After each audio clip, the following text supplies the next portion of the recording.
Destiny has fundamentally shifted with Forsaken, and I think that what you're going to see from now on is a lot of the philosophies that we learned and demonstrated are going to be carried forward. New pursuits, pinnacle activities, raids, new weapons, and more power to go after. And that's what the seasons and the annual pass are about. Every time you log in for the reset on Tuesday, something's happening in the world that's changing. It's going to be like a little advent calendar where you're unwrapping the little gifts underneath the tree, not knowing exactly what's in them.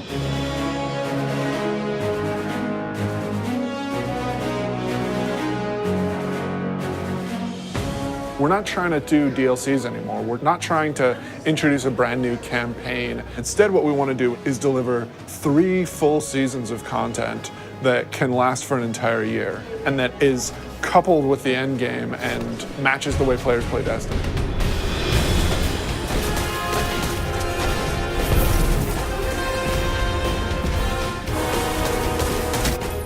We're taking a really different approach this time around. We're changing that paradigm a lot. We're changing because of the player feedback. We're changing because of the reception to Dreaming City. And we're changing because players want to be able to experience the game, not just in day one feast mode. They want that buffet to last throughout the year and give them the reasons to keep coming back. For Forsaken, the quote was like, it's an end game with a campaign, not a campaign with an end game. And we are definitely like adding to the end game. Seasons are really about having content that is available for all players. It's Iron Banner, Crucible, holiday events. But Annual Pass is about having this additional layer of premium content on top of that. The most exciting Destiny is that kind of unexpected Destiny. That is so cool. They like open up portals. We had secrets in Forsaken, and now we want to do more secrets. We can't talk about those, otherwise They're not they wouldn't be that anymore. So the nature of trying to surprise people is that sometimes you're going to land things and sometimes you're not. The Forsaken Annual Pass is about continuing to like take those chances and take those risks and trying to surprise people with the different ways that we're going to deliver content. Dude, this is awesome. It's tasty, nutritious, and delicious. It is dead taken. Whisper of the worm. Heck yeah. Woo, baby. I'm not at 600 yet. I don't know if you are, but like 580. 580. Yeah, 564, I think. He went on vacation. I went on vacation, so. Every season, we are going to be raising the power cap by 50 for all Forsaken owners. They're still going to get new gear. They're going to get to raise their power to improve their Guardian. For the Annual Pass, we want to provide a new way for you to pursue the end game. So in Season of the Forge, that's going to be the new Black Armory forges and a new Horde mode-based experience.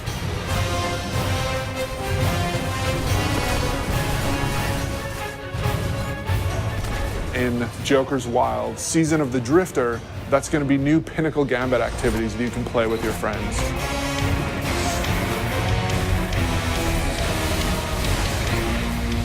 And then in Season 7, the focus is really on discovery and subversion and exciting new secrets that we can't wait for players to discover themselves. But the Annual Pass really starts going in earnest in December. That's going to be when you're going to discover the Black Armory. You are not welcome here, Guardian. Ada is representing the Black Armory, a faction that you've never heard of before. The Black Armory is all about mystery. They're all about being the ultimate weapon crafters. Ada has been keeping the secrets of the Black Armory since the Golden Age, trying to keep them away from prying eyes of the Vanguard. Keep them away from the prying eyes of the Vanguard. She doesn't really trust Guardians, but some of the secrets have been lost even to her. She needs you to go out into the world and hunt down each forge. Reclaim it, reignite it, and build out the arsenal even further. You will have to push back waves of enemies so that you can actually get your components into the forge and manufacture your weapon yourself. You're the blacksmith, and you are forging those weapons. It's like sci-fi meets magic.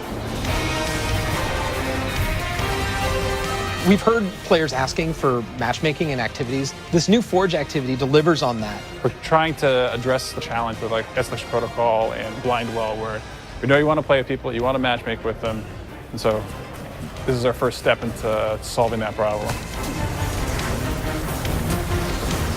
The Black Armory is these lost craftsmen who develop these special weapons that from founders we haven't seen before, all coming from the Norse and Japanese and French family lines. There's 3 families that were involved in the Black Armory. You can definitely feel the theming in those weapons and the backstories and how they came to be and the roles that they perform. Izanagi's burden is the crazy sniper rifle where you have a magazine of 4 rounds, and if you do the special reload, it actually crams all 4 bullets into a single round that does damage. That is brutal and will like totally compete with Whisper and Sleeper. It's a sniper rifle that can body shot an enemy. That's all I need to say. The bow is from the Fringe family. It's beautiful. It feels a little thorny in the way it plays. If you like Thorn from Destiny 1, you're gonna love this bow. Jotun is the fusion rifle. Goes on your hand. It goes on your hand. It's the arm blaster, as it was affectionately referred to, and it fires a giant fireball slug that will set the ground on fire. And it follows you. And it will track you down and murder you. It knows where you live. So we got 5 new exotics, including 4 brand new awesome weapons and 1 old favorite.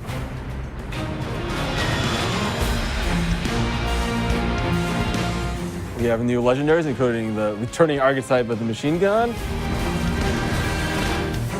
And then we've got a bunch of new weapon mods for you to configure. And we have new perks that basically you have more options within columns.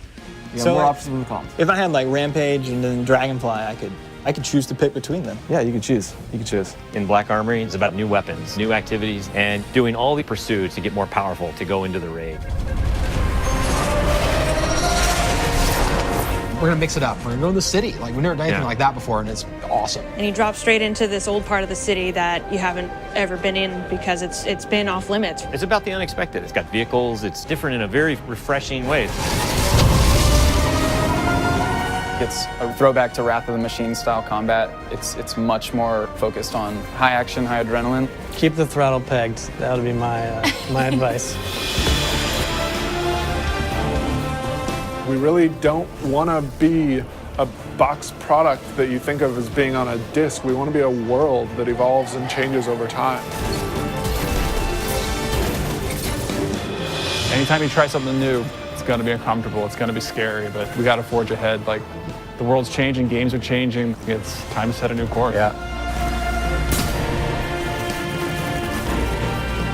We don't want to play it safe. We want to take risks, and we want to have this annual pass explore some of these areas that we haven't done before. We think that started with Forsaken, and we liked what we did, and we want more of it.